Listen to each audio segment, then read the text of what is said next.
दोस्तों, जब Indian air force ने ऑपरेशन सिंदूर में ब्रह्मोस मिसाइल का इस्तेमाल किया तो इंडिया को पूरी दुनिया में एक नई पहचान मिली।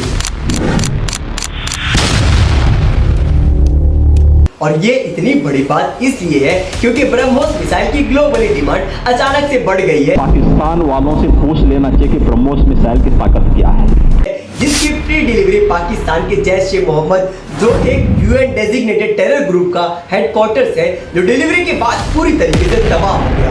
इस मिसाइल की खास बात यह है कि अगर हमने एक बार टारगेट को लॉक करके लॉन्च कर दिया, फिर उसके बाद उसके चीथड़े उड़ने में टाइम नहीं लगता।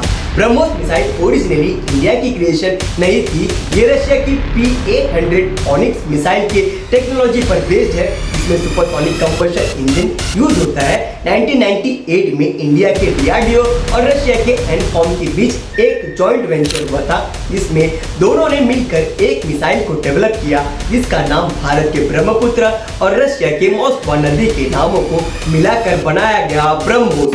इस मिसाइल की रेंज 300 किलोमीटर से ज्यादा है, जिसे वॉरशिप, लैंड सिस्टम्स, सबमरीन्स और फाइटर एयरक्राफ्ट जैसे सुखोई 30 MKI में इंटीग्रेट किया जा सकता है।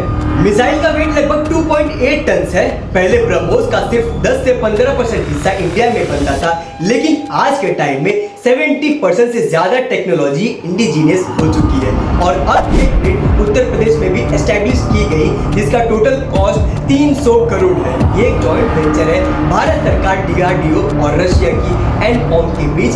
इसमें इंडिया का शेयर 50.5% है और रशिया का 49.5%। एक वक्त था जब भारत बाकी देशों से वेपन्स मांगता था और एक आज का वक्त है भारत वेपन्स खरीदता नहीं बल्कि 85 कंट्रीज को डिफेंस एक्सपोर्ट भी करता है।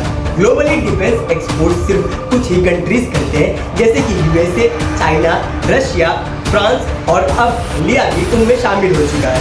आज भारत का डिफेंस एक्सपोर्ट 23,622 करोड़ का हो गया है। और तो और आज फ्रांस, इजराइल और अमेरिका जैसे देश भी इंडियन कंपोनेंट्स और इंडियन सिस्टम्स को यूज करने लगे। और अब जब हमने ब्रह्मोस मिसाइल का यूज करके दिखाया है, सऊदी अरेबिया से लेकर फिलीपींस तक से लेकर ब्राजील तक, यूएई से लेकर मलेशिया तक कई सारे देश ब्रह्मोस खरीदने के लिए खड़े हो गए हैं। और रिपोर्ट्स ये बताती है कि Vietnam, Malaysia, Brazil, UAE, Philippines और तो और सऊदी अरेबिया जैसे 15 से ज्यादा देश ब्रह्मोस को खरीदने में इंटरेस्टेड है। दुनिया को ये बात तो समझ में आ गई है, ये भारत अब वो भारत नहीं रहा जो मिसाइल के लिए दूसरों के पास जाता था। अब हम ब्रह्मोस NG यानी न्यू जनरेशन मिसाइल का डिजाइन, डेवलपमेंट और मैन्युफैक्चरिंग सब कुछ शुरू कर चुके हैं। ऐसी और भी इंफॉर्मेटिव वीडियो देखते रहने के लिए चैनल से जुड़े रहिए। जय हिंद।